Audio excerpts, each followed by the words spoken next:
To be successful in our exams, we don't have to work hard, we have to work smart. But how do we do that? In this video, I'll be sharing the ideal productive hour of studying that has allowed me to really double my productivity when it comes to studying, because I've been able to ace my Cambridge A-level exams after studying for just a few weeks. And so in this video, I'll be sharing exactly what that ideal study hour is and the science behind why it doubles our productivity as students.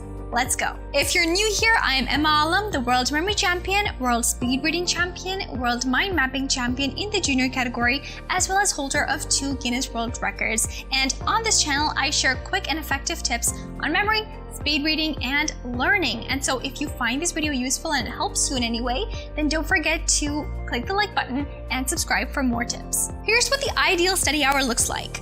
Now, I learned this from my coach, Sania Alam, and it's really helped me, and so I thought that why not share it with all of you so you all can gain the benefit from it as well. Let's break it down one by one. So firstly, we're going to start with 5 minutes of brain-boosting activity. Now, these are any activities that stimulate and wake up the neurons of your brain and prepare them to study. So a few examples of what I do are non-dominant handwriting, using chopsticks, brain teasers, or solving a word puzzle. Then I follow that with 5 minutes of any technique that will bring me into the optimal state of mind to study. So this could be either heart coherence or brain coherence, both of which are really powerful techniques to bring you into the right brain waves. Because I noticed that before I started doing this, I would start studying in a frantic or a stressed state of mind, and I would spend hours studying, and yet at the end of that hour, I wouldn't know what I studied, or I wouldn't remember the information that I was studying. And later I realized that that's because I wasn't in the right brain waves. Because it's scientifically proven that we're supposed to be in a certain band frequency, our brain waves are supposed to be in that frequency in order to learn and correctly absorb information. We're usually in beta brain waves. So we need to shift from beta to alpha, or more optimally theta, to learn and absorb information, because at this frequency, our brain becomes like a sponge. So all that new information that you're feeding it, it just absorbs like a sponge. So I'll be linking the whole technique, heart coherence and brain coherence, in the description box below if you want to go check that out.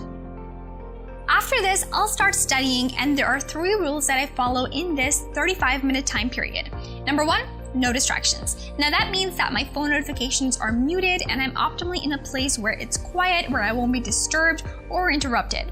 A useful application that I use for this is called the Forest app. Now this app is designed to assist you in focusing and to assist you in fighting distractions. What it does is it allows you to set a timer, and once you set a timer, a tree will start to flourish and grow. Now if you try to exit the application and try to use your phone, the tree is going to die. And so it makes for a good incentive to remain undistracted for that 35-minute time period.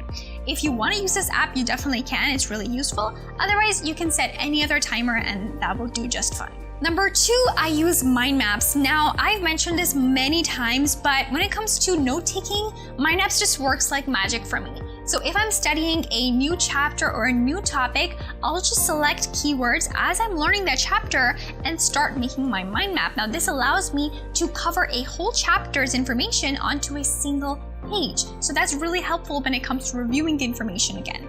So the 3rd rule I follow is I use memory techniques for my studies. Now I could use the rote method, but it's just never worked for me. The rote method is basically when you repeat something so many times and then you somehow just are able to repeat it back.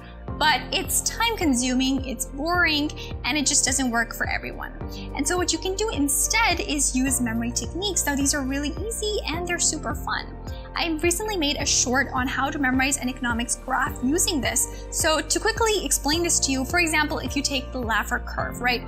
The Laffer curve stands for the relationship between tax and government revenue. Now we'll just take like the keywords from these. So for example, Laffer. Laffer becomes laugh because they both sound alike. Tax becomes taxi because it sounds alike. Government becomes governor because again, it sounds alike. Now you've got these 3 keywords into images. Now you can link those 3 images together by creating a short story. And so to see that story where I link these 3 together, you can definitely check that video out and I'll link it in the description box below. And to learn these techniques and how I use them and really benefited from them in my exams, I'll be linking my coach's Sanya Alam's memory course, which is available online now, in the description box. And so definitely check that out because it really allows you to master your memory through these proven memory techniques. Moving on to the next section of our ideal study hour, we've got a 10-minute review. Now I know it's really tempting to just skip review and study new information, but it's really important to review that information because according to Herzberg's forgetting curve, which is scientifically proven, we forget 80% of newly learned information within the first 24 hours. And so if you don't want to lose 80% of what you just learned, then it's important to review that information at specific intervals, which you can see on the screen now. Now, these intervals are really important to store information into your long-term memory. And so you can use this 10-minute time period to either review what you just learned, or you can also review what you learned before, or something that you want to review for your upcoming exams. Now, this technique is also called spaced repetition, and it's really helpful when you want to store something in your long-term memory so that you can recall that information when your final exams are near. And if you use mind maps, then it becomes really easy to review the information because your whole chapter worth of information is onto a single page. So all you need to do to review a whole chapter is just look at that one mind map. How easy! Also, just as a side note, mind maps themselves are a memory tool. So when you use mind maps to store information, that becomes memorable for your brain compared to linear notes. That's because of the radial structure that mind maps use, the fact that they use images and colors. Moving on to the last section of our ideal study hour, we've got a 5-minute break where I'll have some water, where I'll have a healthy snack, such as fruits or nuts, just something to energize and hydrate my brain so that it can give its best performance in the upcoming hour.